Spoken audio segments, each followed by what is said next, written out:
Welcome to the Bible for My Friends. I'm John Swanson.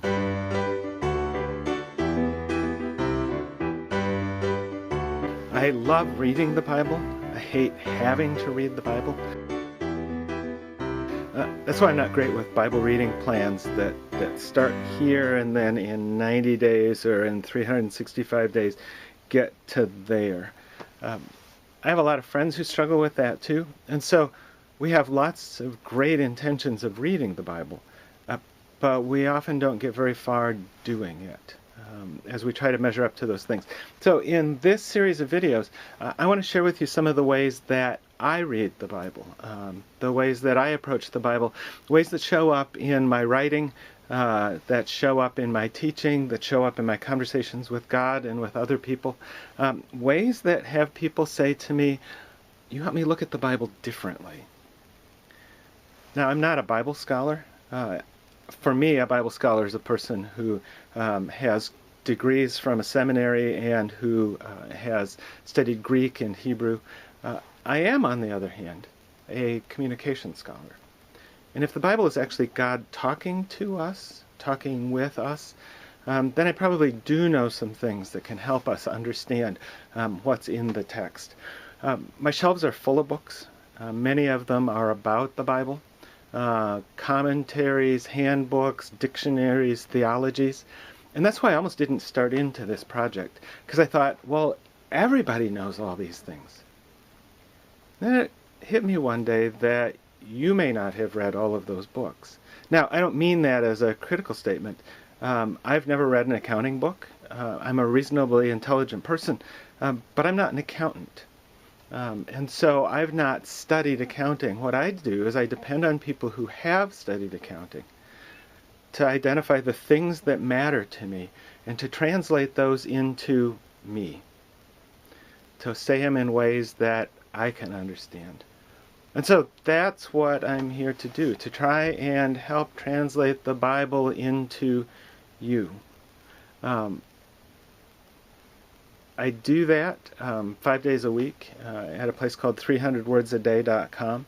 And there are people who tell me that 300 words a day is as far into the Bible as they go, as close to church as they get. And that's a little terrifying for me sometimes, challenging me to make sure that I'm doing as good a job as I can do. And that's why I want to help you see ways that you can approach the Bible. You can start reading it yourself. In the next few episodes, I'm going to give you a list of ways to start reading the Bible. In fact, I thought about calling this 52 Ways to Read the Bible, and then I discovered that there's some other 52-way things, and I don't want to be limited to counting that way.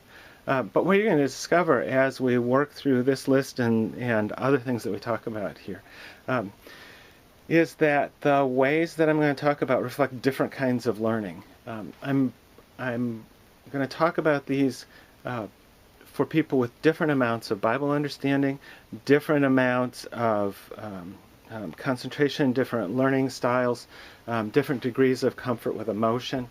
And for some of these projects, actually for most of them, I'm going to ask you or invite you to a state of suspended application. One of the things that happens oftentimes when we read the Bible is we read a sentence or we read a paragraph and we say, so what does that mean to me? What do I do with that? And we get stuck and struggle a little bit. And so what I'd like to ask you to do is, rather than jumping to what can I do with it, you linger for a while with what's going on. Before we go, I wanted to give you the first 5. And these are really basic, really familiar, nothing novel here. In fact, to be truthful, these are places to start reading that often get people stuck.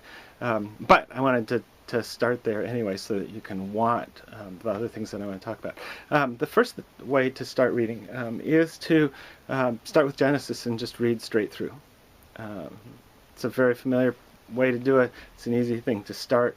So that's number 1. Number 2, you can start with the book of John. It has lots of talking from Jesus. And there are lots of people who say, oh, here's the place to start.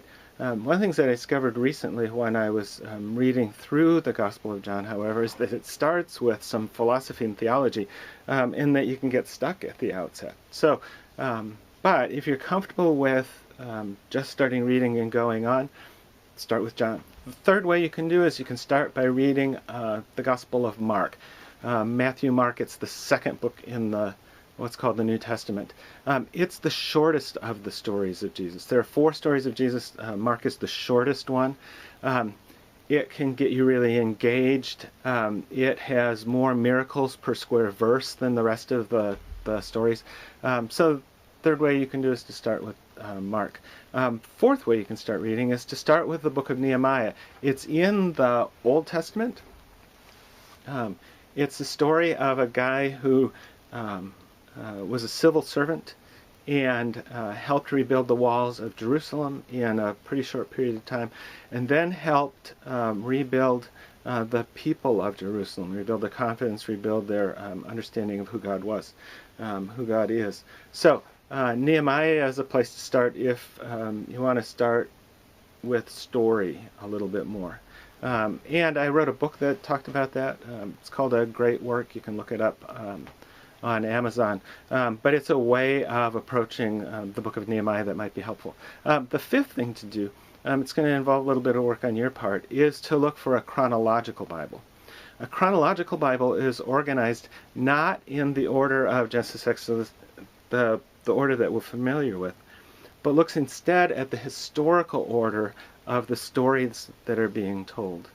And so, for example, the book of Psalms, which typically is this huge songbook in the middle of it, ends up being all split up into the histories that show up. So you can take a look on Amazon for a chronological Bible. You can take a look in a public library for a chronological Bible.